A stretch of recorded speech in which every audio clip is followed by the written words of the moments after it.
Le cri de la terre. C'est bien connu, il existe un sapin qui est en fait un marronnier. C'est le sapin de Noël. Inutile de revenir sur le côté assez tardif et pas si traditionnel de la pratique, surtout dans les régions où il ne pousse pas de sapin naturellement.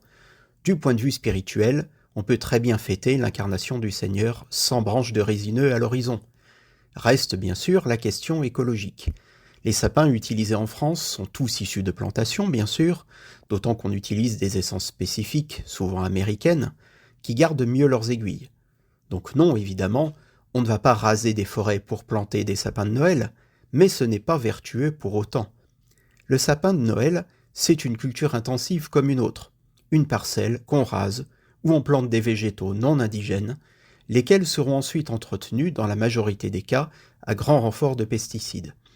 La surface concernée a beau être modeste à l'échelle nationale, localement c'est autre chose. Dans le Morvan, qui produit 20% des sapins de Noël français, cela représente un impact significatif en termes d'émissions de pesticides et de risques sur l'eau potable. Les producteurs en bio sont une poignée, et les appels d'associations à faire appel au pâturage ovin pour désherber sans produit restent lettre morte. Ce sont aussi des surfaces quasiment sans biodiversité, par rapport à une forêt plus naturelle, ou à la lande qui pourrait se développer sur les sols assez pauvres généralement utilisés. Enfin, l'empreinte carbone de la livraison de tous ces sapins est loin d'être négligeable. Bref, comme toujours, une pratique assez innocente en elle-même présente un impact conséquent, non négligeable, quand nous sommes 30 millions de foyers à nous y mettre. Alors, plutôt que de se casser la tête à chercher l'impossible sapin de Noël sans empreinte écologique, jouons la créativité. 1000 alternatives existent, depuis le sapin en bois de récupération jusqu'à la pratique consistant à disséminer des décorations lumineuses dans toute la maison.